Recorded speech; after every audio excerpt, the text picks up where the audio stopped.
Uau! Tem 2 semanas que a gente não se vê, né? Nossa, parece que já faz muito mais. Vamos abrir o capítulo 2 de Efésios. Estou adorando esmiuçar o livro de Efésios, que a gente já li várias vezes, mas, sabe, ruminar, né? Que eu acho que é a palavra que eu quero usar. Ruminar significa mastigar e absorver, tirar as lições, né, profundas desse capítulo. Então, na leitura desse capítulo, a gente vai perceber Paulo escrevendo sobre a reconciliação que aconteceu entre Deus e o homem, entre judeus e gentios, né? Quando a gente já viu que no Velho Testamento o Deus era privilégio dos judeus, né? O povo dele. Então, eram os únicos que tinham acesso a Deus eram os judeus ou aquelas pessoas que se agregavam aos judeus, escravos, ou quando eles tomavam uma cidade e os que eles traziam cativos, né? As mulheres e as crianças, eles faziam parte da família deles, eram agregados, mas não o povo escolhido. Então, a Bíblia, no Velho Testamento, fala muito do povo escolhido. E, desde o Velho Testamento, Deus vinha prometendo. Hoje, não sei quem que está em dia com aquela leiturinha da Quaresma que a gente está lendo, né? Hoje, a leitura falou sobre isso, falou sobre o Salmo 22, onde Davi estava pedindo socorro, né, a Deus, mas, na verdade, era uma oração de Davi, mas era como uma profecia pelo que ia acontecer com Jesus. E o interessante é que naquela profecia, né, do capítulo 22, eu vou até ler aqui para vocês. Deixa eu pegar aqui para não sair dali. Ele fala que ia se estender para gerações futuras, né? Que a bênção dele ia se estender no capítulo 22, está aqui.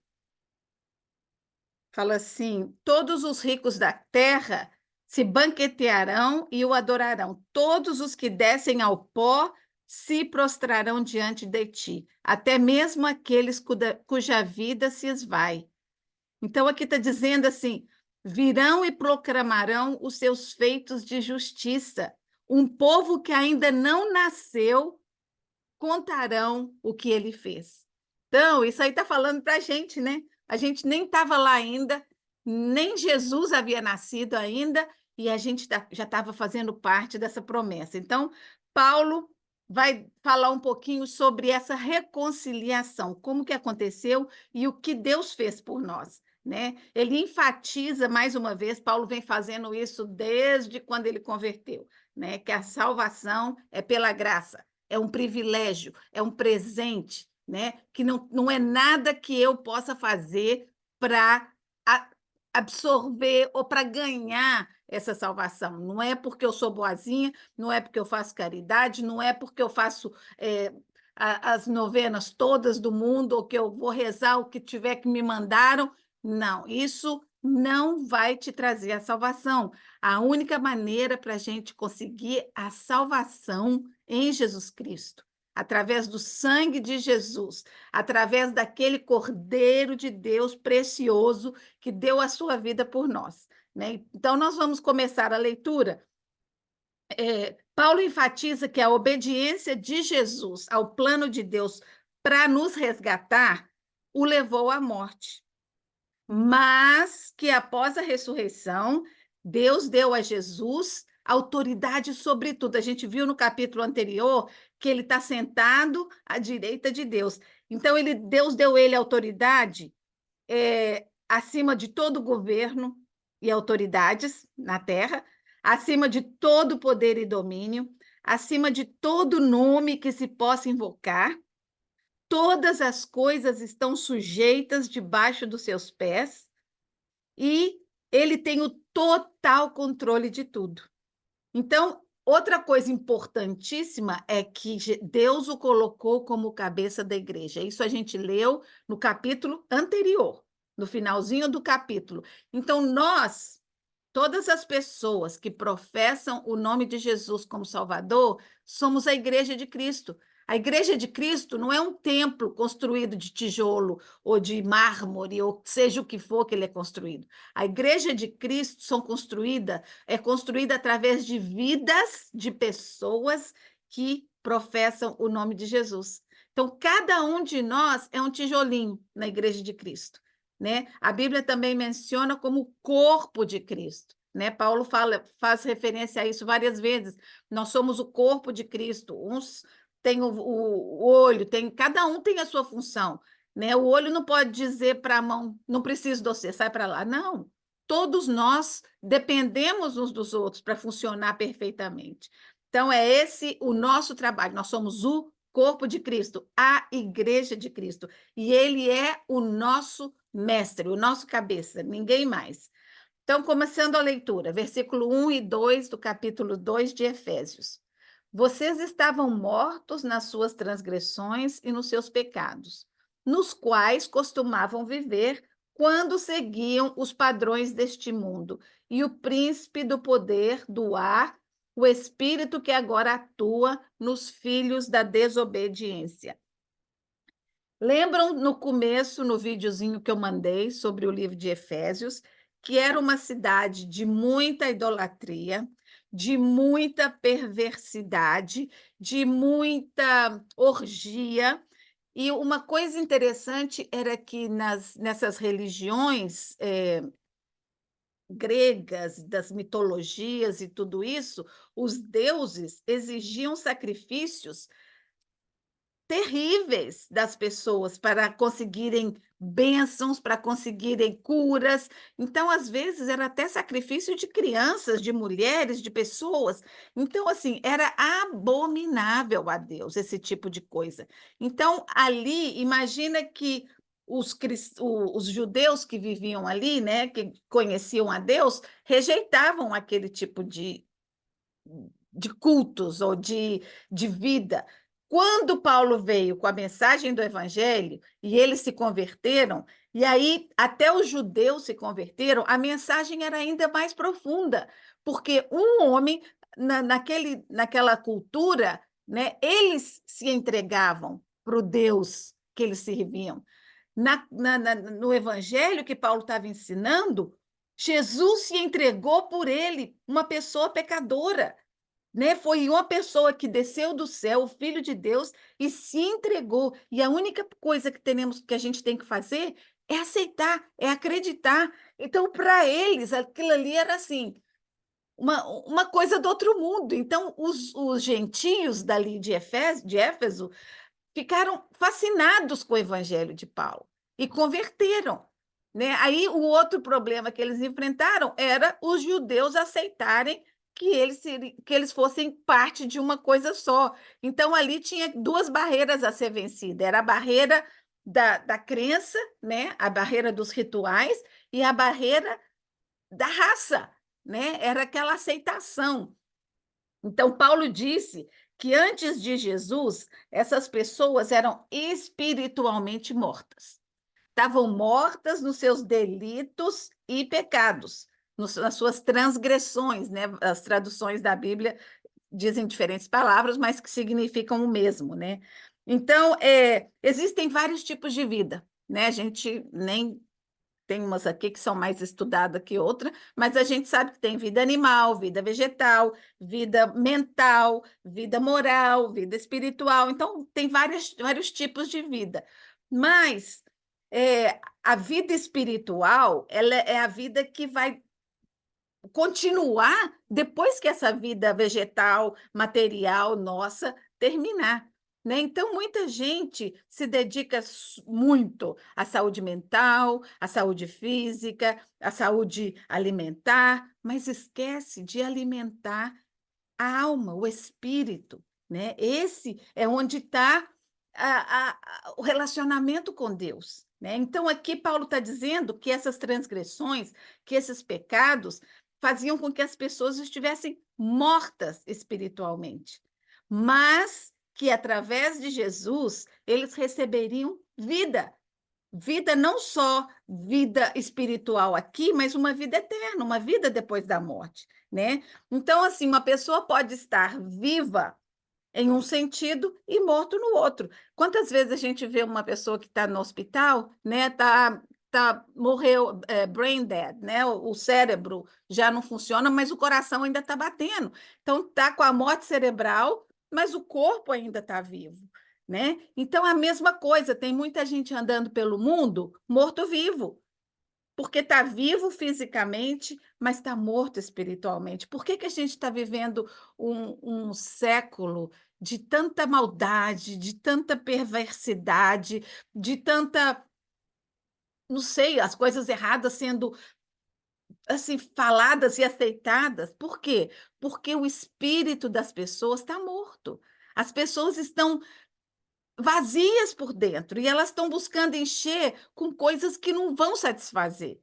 Cada dia mais vai se mergulhando mais ainda no que não deve, né? Onde a gente tem que mergulhar é na palavra de Deus, né? Porque o psicológico é importante. Eu sou muito a favor de terapia, do que você possa fazer, mas hoje em dia a gente tem que ter muito cuidado com quem a gente busca, né? Porque até as terapias pode acabar atrapalhando tudo. Você vai num terapista, você leva um jovem numa terapia, a culpa é do pai e da mãe, né? Sempre.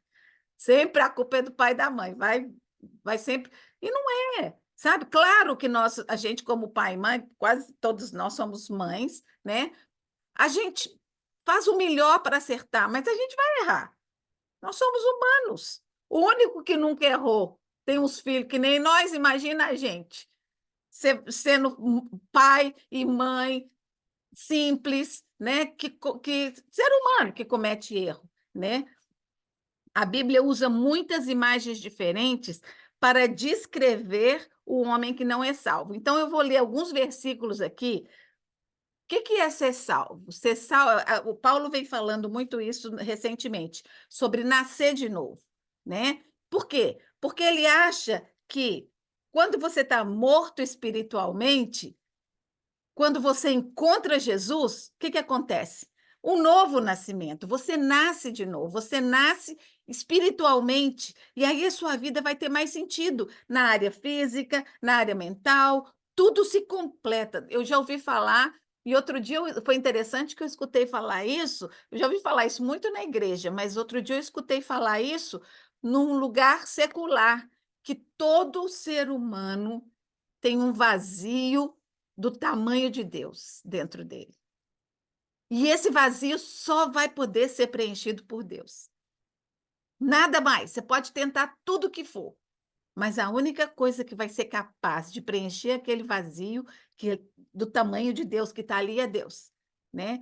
Então vamos ver. Se você não tem um relacionamento com Deus, se você não nasceu de novo ainda, a Bíblia diz que a pessoa é um cego, né? Paulo falou isso lá em 2 Coríntios, a gente já estudou isso não faz muito tempo. 2 Coríntios 4 diz assim: contudo, se o nosso evangelho está sendo encoberto, é para os que estão perecendo que está sendo encoberto. O Deus dessa era cegou o entendimento dos descrentes.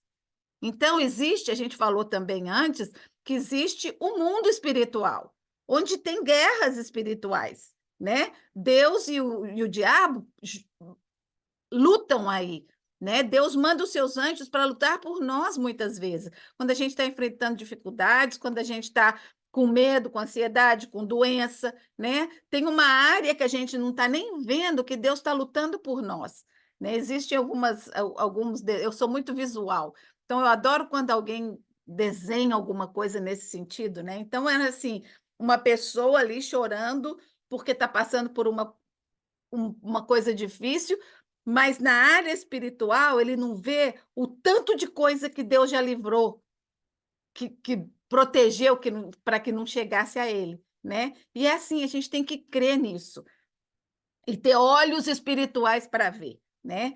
Depois ele fala que nós somos a pessoa que não conhece Jesus é escravo do pecado. Então, lá em Romanos fala assim: mas graças a Deus, porque embora tenham sido escravos do pecado, vocês já passaram a obedecer de coração. Então, antes eram escravos do pecado, depois se tornaram livres, né? Livres em Jesus Cristo. Amante das trevas, lá em João 3, né? Quem, porém, pratica a verdade, vem para a luz, saiu das trevas. Jesus é a luz do mundo. É doente quando Jesus disse que os sãos não precisam de médico, e sim os doentes, né? Está perdido. Jesus contou histórias sobre a ovelha perdida. Jesus contou a história de uma mulher que perdeu uma moeda e procurou pela casa inteira até achar.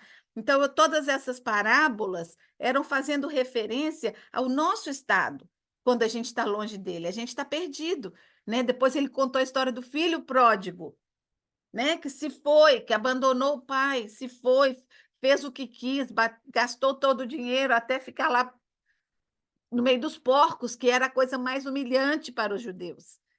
Até ele acordar, falou: não, a casa do meu pai tem. Os escravos têm mais do que isso. E eu, como filho, eu vou voltar e eu vou pedir para ele para me tratar como os escravos. Né? E o que aconteceu? O pai abraçou, deu uma capa nova, um anel novo, e é assim que Jesus faz com a gente.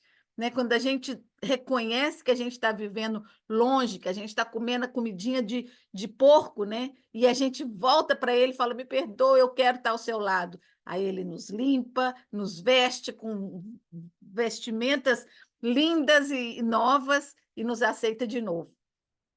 A gente é separado da comunidade, como os gentios eram ali, né? Então, continuando no versículo 3, Paulo diz assim: antes todos também vivíamos como eles. Então, antes de Jesus, Paulo se identifica. Eu também, apesar de ser super religioso, ser um fariseu, estar aí servindo, zelando pela lei judaica, eu também estava longe, porque eu não tinha esse relacionamento com Jesus, né? Antes também vivíamos como eles, satisfazendo os desejos da nossa natureza pecaminosa, realizando as vontades e os pensamentos dela, como os outros éramos por natureza merecedores da ira. Então, é difícil a gente no estudo bíblico que eu estou fazendo com o pessoal da igreja, a gente está lendo um livro junto sobre como falar do cristianismo para as pessoas que não são cristãs, né? Então, assim, como que você debate essas ideias da ira de Deus? Como que pode um Deus que é amor deixar isso acontecer com fulano? Ou deixar essa bomba cair ali? Ou deixar as crianças morrerem na África? As pessoas acham que Deus é que está fazendo isso, né? Eles não têm a concepção de que Deus, ele é amor. E dói no coração dele. Quando a gente tem raiva, a gente não quer julgar aquela pessoa que nos provoca. Deus também. Um dia ele vai julgar. Tudo isso que a gente acha que é ruim, um dia Deus vai julgar. E a gente quer um Deus que é o nosso advogado, que vai julgar a nossa causa. Por isso, a gente tem que confiar nesse Deus, né? A gente na nossa mente pequena, eu sempre falo aqui, a gente quer colocar Deus na nossa caixinha, né? E ele é muito maior do que isso, muito mais do que a gente pode imaginar ou pensar, né? Então, Paulo faz um contraste de quem eram os cristãos de Éfeso antes de haverem recebido a Jesus, antes de haverem conhecido o plano da salvação e como as suas vidas haviam sido transformadas. Você pode imaginar o que é para eles? A gente falou isso no começo, abandonar toda aquela a vida que eles viveram, né? Com todos aqueles rituais, eles tinham praças com deuses diferentes e eles tinham que trazer as suas ofertas e era assim, cada deus era para uma coisa, então eles com medo de magoar o outro, né? Então acabava tendo que atender a todo mundo. Então, assim, eu fico imaginando assim, que desgaste, né? Espiritual, que desgaste emocional e o medo que você tinha de não fazer suficiente para agradar aquele Deus. Então, Paulo está dizendo, lembra disso, como que vocês eram e o que está acontecendo agora com vocês, né? Sem Jesus, somos merecedores da ira de Deus, Paulo diz aqui. Mas em Jesus recebemos vida nova e a adoção de filhos. Gente, nós somos filhos de Deus, herdeiros da promessa, herdeiros com ele, somos como assim, irmãos de Jesus, né? Nós somos herdeiros das mesmas promessas que Jesus e vamos estar com ele aí, reinando com ele juntos, a Bíblia diz, né? Então, continuando, todavia Deus, por ser rico em misericórdia, por causa do grande amor com que nos amou, deu-nos a vida com Cristo, quando ainda estávamos mortos nas transgressões, pela graça e pela graça são salvos. Então, outra vez, Deus não vai esperar você ficar boazinha. Ah, não, eu tenho que primeiro consertar minha vida, depois eu vou lá na igreja servir a Deus. Não. Ele nos amou lá na nossa sujeira, lá no nosso pecado. Não importa, a pessoa mais que você pensa assim, nossa, mas e às vezes eu fico com raiva, sabe? Assim, não raiva, mas eu fico assim, ah, não, será que Deus vai perdoar, né? Vamos pensar, por exemplo, no Lula, com toda porcariada que ele anda fazendo, né? Ai, meu Deus, será que Deus vai perdoar esse bandido um dia, né? Mas isso não é problema meu. Se ele se arrepender, né? Deus tem lugar de perdão para ele ou para qualquer pessoa, para qualquer assassino, ou a gente já viu histórias dessas. E isso às vezes eu questiono assim, né, rapidinho, né? Porque através da palavra de Deus a gente sabe que a justiça de Deus é perfeita, né? Então não é como a minha. Como ele vai agir, né? Ele vai entregar o perdão, mas vai existir o reconhecimento das coisas que a pessoa fez, né? Então, Deus nos ressuscitou com Cristo e com ele nos assentou nas regiões celestiais. Jesus, quando estava na véspera da sua morte, ele disse para os discípulos: Eu preciso ir e eu vou preparar um lugar para que vocês estejam comigo ali onde eu estou. E esse lugar não era só para os discípulos, era para mim, para você, para cada uma de nós. Ele está lá preparando este lugar para nós, né? Quando estávamos mortos, foi quando Deus começou a nos amar. Ele não esperou para que fôssemos santinhos. Ele nos amou mesmo quando estávamos mortos nas nossas transgressões. Para recebermos a redenção e justificação, devemos primeiro reconhecer que sem Jesus estamos mortos. Enquanto a gente não aceitar a nossa condição de vida sem Deus, né, posso até ser muito feliz, ter uma vida tranquila, um casamento maravilhoso, os filhos tudo fazendo a coisa certinha. Ah, um dia eu vou lembrar de Deus. Enquanto a gente não reconhecer que, mesmo que a nossa vida esteja sendo um mar de rosa, nós precisamos de Deus nela, né? A gente vai estar vazio, né? A gente vai estar vazio. A Bíblia diz assim, lá em João 5:24: quem ouve a minha palavra e crê naquele que me enviou, tem a vida eterna e não será condenado, mas já passou da morte para a vida. Então a gente tem que parar de pensar na vida como só esse tempo aqui. Existe mais da vida do que a vida que a gente vive. Existe a vida eterna, né? E essa é a vida. Eu fico pensando assim, gente, o povo está tão ganancioso, né? Querendo acumular coisas aqui, querendo ter sucesso, querendo ser bem-sucedido na vida, que os filhos vão para a universidade melhor que tem. Grará. Isso tudo vai ficar para trás, né? A gente não vai levar isso. Eu estava vendo onde que eu vi isso, gente. Alguém colocou. Ah, uma moça que eu sigo no Instagram, que ela mora na Inglaterra, brasileira, mineira. Acho maior gracinha, porque a menina dela está aprendendo a falar mineirês, né? Então ela fica fazendo as brincadeiras das palavras que ela está aprendendo. E eu percebi que ela é cristã. E ela falou assim: se o meu filho ganhar o melhor grau de instrução na melhor faculdade de Oxford ou de Cambridge, mas não for para o céu, eu falhei como mãe. Então, a nossa visão da vida tem que ser para além, não é para aqui.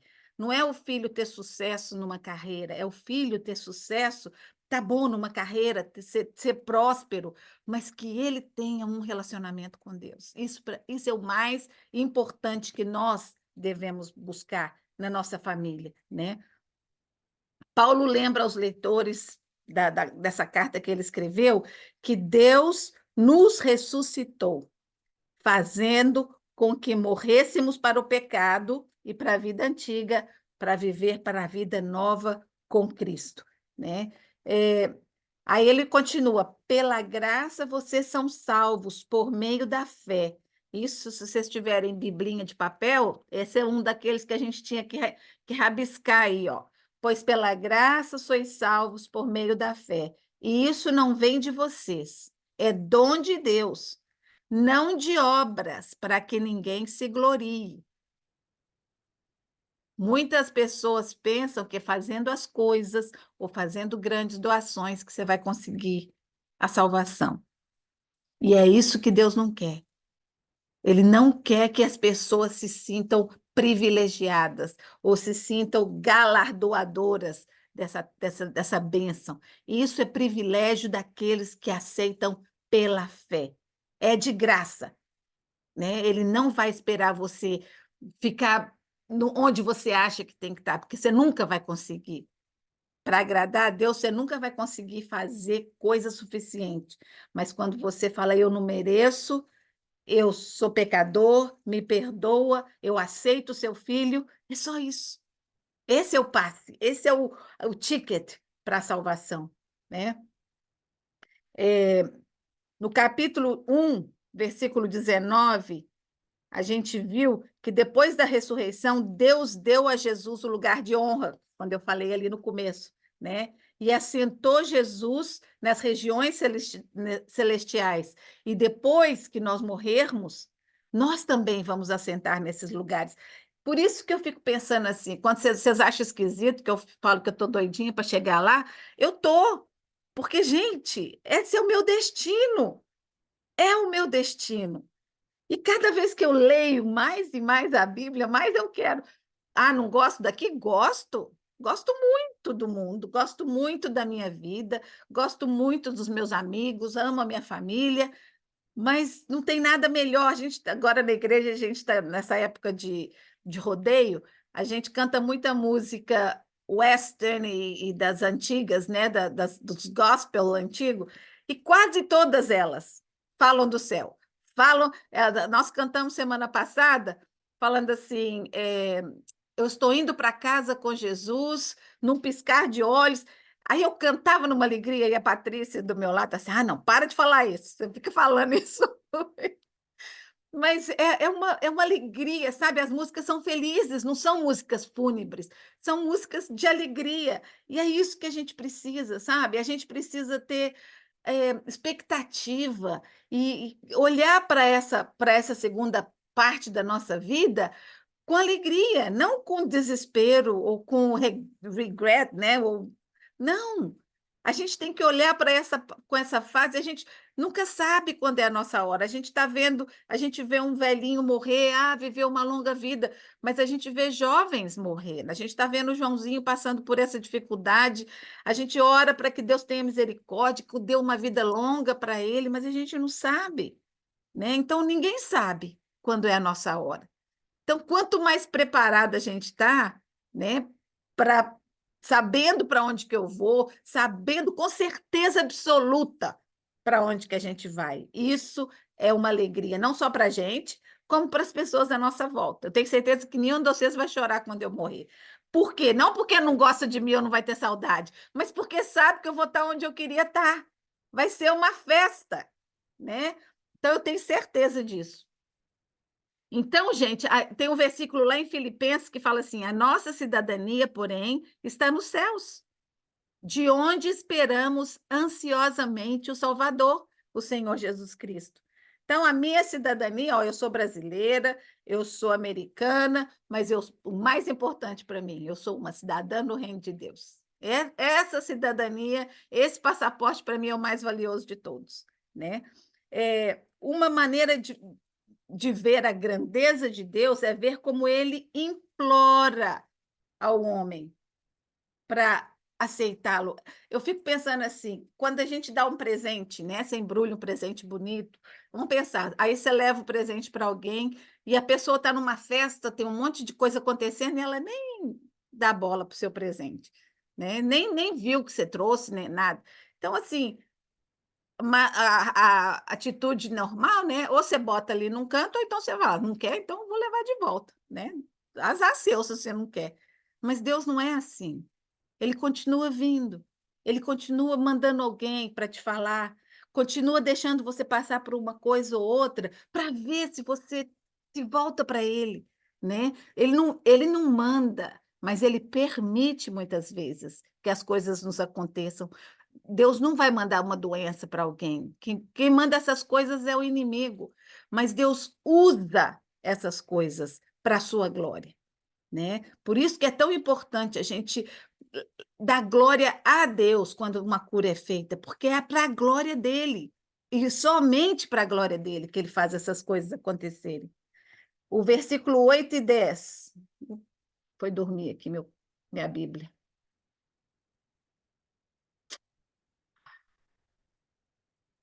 O versículo, acho que eu já li, né? Pois somos salvos pela graça, já li essa parte.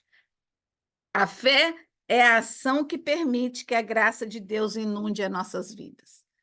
Então, a fé, né, não é nem só pela fé que a gente é salvo, a fé movimenta, a fé põe aquela graça de Deus em ação no nosso coração, não por obras, né? Nós somos feituras de Deus. Deus nos salva não apenas para nos salvar, mas para ter um relacionamento conosco, né? A gente perde tanto quando a gente decide caminhar a vida da gente no nosso próprio caminho e não deixar Deus fazer parte. A gente está perdendo. Né? É tão gostoso você saber que tem um Deus ali que está te olhando. Ele está olhando para todo mundo, né? Mas quando você tem um relacionamento com ele, você tem certeza que ele sabe seu nome, que ele sabe quantos fios de cabelo tem na sua cabeça. Gente, um Deus que sabe quantos fios de cabelo eu tenho. Ele sabe cada um que cai. Esse é o seu Deus, é o meu Deus, é o meu Pai, né? Aquele que caminha comigo na minha jornada. Nós somos, a Bíblia diz que nós somos uma obra de arte, como que diz aqui, o poema de Deus. Né? Quando Deus criou o homem lá em Gênesis, ele falou: vem, vamos fazer um homem. Ele fez os bichinhos tudo lá do jeito que ele quis. Mas quando foi a vez do homem, ele falou: façamos o homem a nossa imagem e semelhança. Foi especial. Você é especial. Cada indivíduo. Não é a humanidade, a deusa. Não, cada indivíduo é especial para Deus. Cada um. E ele vai nos buscando e nos trazendo para pertinho dele. Eu fico vendo assim como cada uma de vocês chegou, né? Aqui nesse grupo.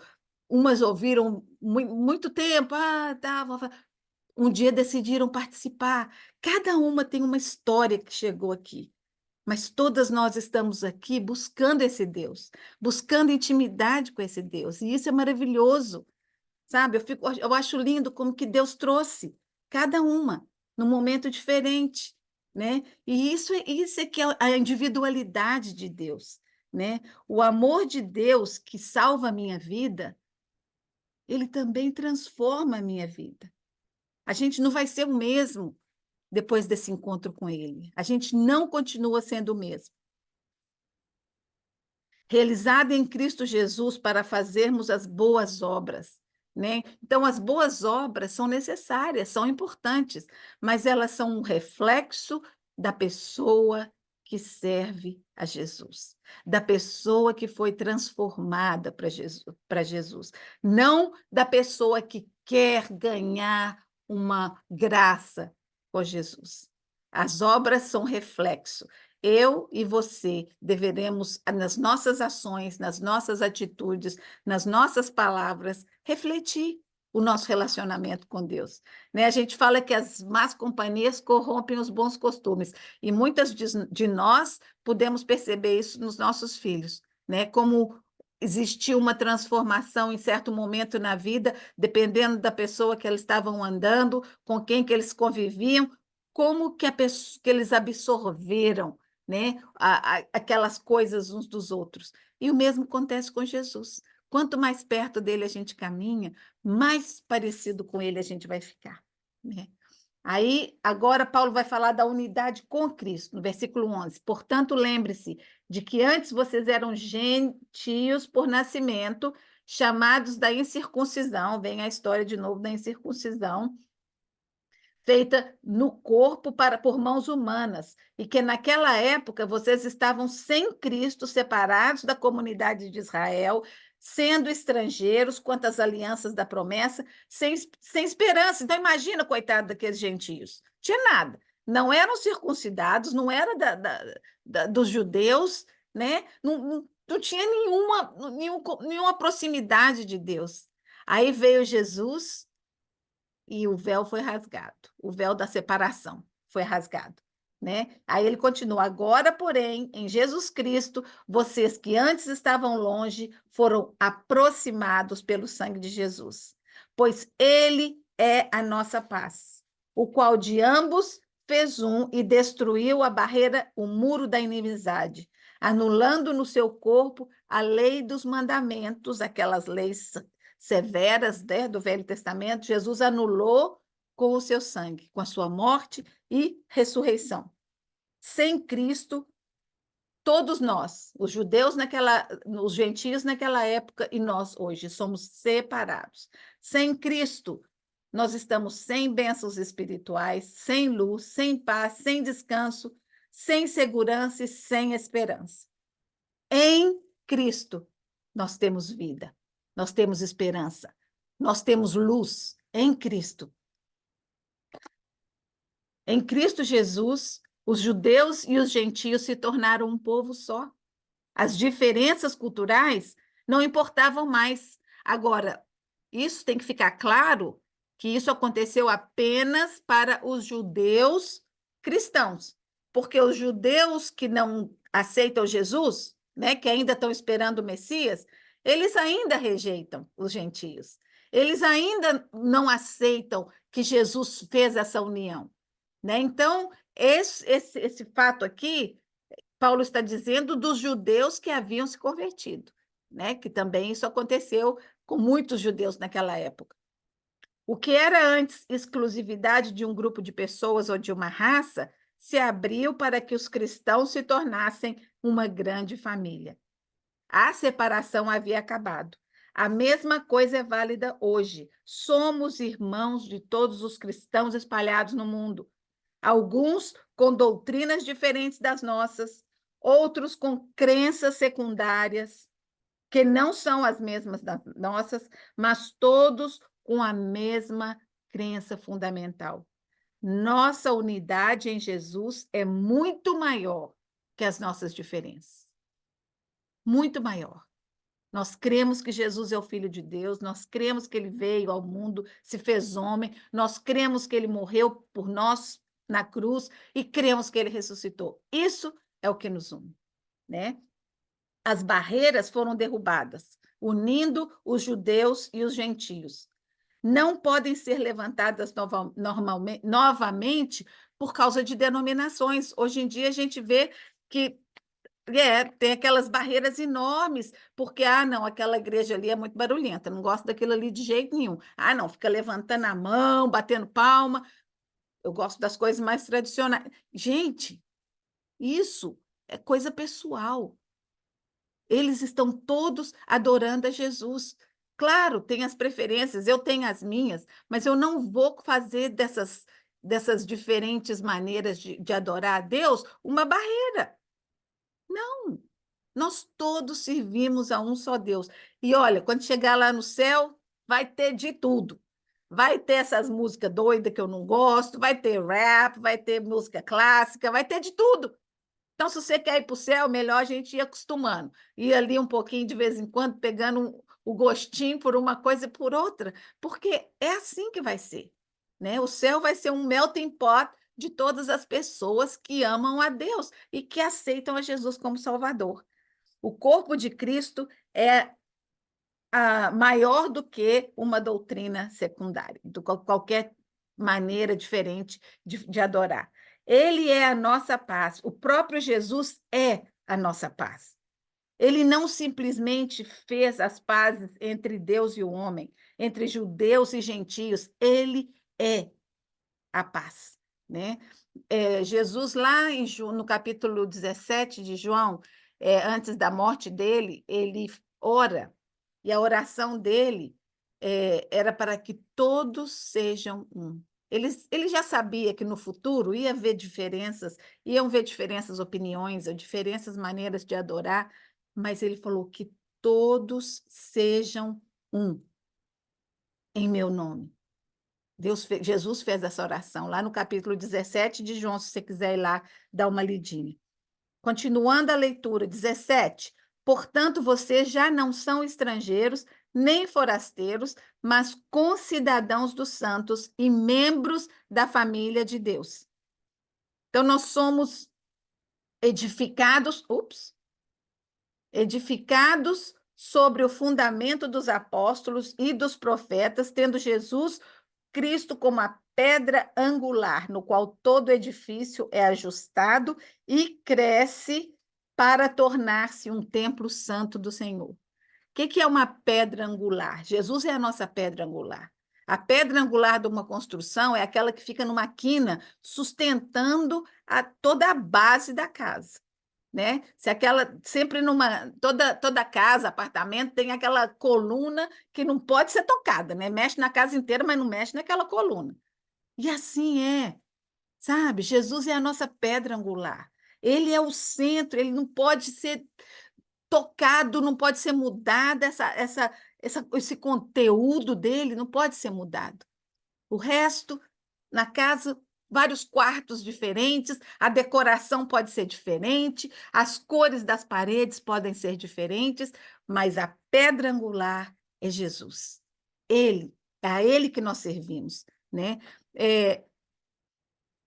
Enquanto nos mantemos em nosso alicerce comum, Jesus, todo edifício do povo de Deus cresce junto de uma maneira bela, tijolinho com tijolinho com tijolinho. Todos com o mesmo propósito: adorar a Deus, servir a Jesus. Um templo santo onde Deus habita em beleza e glória. Todo edifício é ajustado e cresce para tornar-se um santuário para tornar-se um templo santo no Senhor. Não é uma pilha de pedras despejadas aleatoriamente. Cada um de nós tem um papel importante. O meu tijolinho ali está servindo pelo propósito que Deus me deu aqui nessa terra. Você tem um propósito. Você tem uma meta. Deus te criou com um propósito específico. Procure saber qual é o seu propósito nessa terra. Não é só trabalhar, ser mãe, ser avó, ou seja lá o que for. Você tem um propósito no plano maravilhoso de Deus para você nessa terra. Descubra qual é o seu propósito. E aí você vai se completando. Quanto mais a gente vai descobrindo, né, o nosso propósito no plano maravilhoso de Deus, a Bíblia diz assim: eu é que sei os planos que eu tenho para você. Planos de bênção, de prosperar, não para destruir ou para fazer você ficar triste. São planos de alegria, né? Nós somos moradas de Deus, um lugar para expor a sua glória. A ideia de que Deus vive dentro de nós deve impactar radicalmente como vivemos. Como a gente viu naquele vídeo, né, no primeiro, como era aquele povo de Éfeso, né? Nós, muitos de nós, também, talvez não tanto, né, exageradamente como eles, sacrificando coisas preciosas a ídolos, mas quando a gente está longe de Deus, não existe diferença. E Deus vem e nos atrai, né? Deus quer nos atrair, Ele que vem atrás da gente, né? Quando você tem aquele desejo dentro de você de buscá-lo, é Ele que está lá, sabe? Ele está te trazendo para pertinho dele. Ele quer um relacionamento com você. Pense nas transformações radicais experimentadas por aquelas pessoas lá de Éfeso. Ele, de mortos para o pecado, eles passaram a estar vivos em Cristo. De distantes de Deus, passaram a estar próximos através do sangue de Cristo. De estrangeiros hostis para uma família pacífica. O amor de Deus que salva a minha vida também transformará a minha vida. Você sentiu uma transformação quando você conheceu esse amor de Deus no seu coração? Ninguém que teve um encontro verdadeiro com Jesus continua a mesma pessoa. Paulo está ensinando aos judeus e gentios nessa cidade que todas as pessoas aos pés da cruz são iguais. Mas alguns se levantam dali e saem transformados para um grande, maravilhoso propósito. Nossa reconciliação com Deus se traduz em reconciliação com as pessoas. Eu vou colocar, quando eu mandar o vídeo, eu vou mandar algumas referências que vocês, né, eu recomendo que vocês tirem um tempinho na semana e vão ler os versículos que eu coloquei aqui. Então, a nossa reconciliação com Deus traduz em reconciliação com outras pessoas. Lá em 1 Coríntios 12, Paulo diz sobre isso. Então, para concluir esse capítulo hoje, a salvação é pela graça de Deus, não por nossas obras. E isso nos lembra de que não há nada que possamos fazer para ganhar a salvação ou o favor de Deus. Isso só é possível por meio da fé. Né? A gente já está numa jornada longa juntas aqui, né? Então, eu espero que agora você já não chegue diante de Deus mais ou pense mais, não, eu estou fazendo o que eu posso para poder ganhar. Não, você nunca vai ganhar com seus esforços. É só pela graça de Deus. Em Cristo Jesus, judeus e gentios agora são um só povo, um só corpo. Isso nos ensina que não importa a nossa origem, somos todos igualmente amados por Deus e aceitos. Somos criados em Cristo Jesus para realizar boas obras. Isso nos motiva a sermos bons exemplos e fazer diferença no mundo ao nosso redor. Antes de conhecermos a Jesus, estávamos mortos em nossos delitos e pecados. E isso nos lembra que sem Jesus não há vida verdadeira. Somente em Cristo podemos experimentar a vida abundante que Deus promete. Somente em Jesus e com Jesus. Que Deus abençoe essa semana e que enche o seu coração de paz e de alegria, que você experimente essa alegria, esse gozo, essa graça de Deus na sua vida.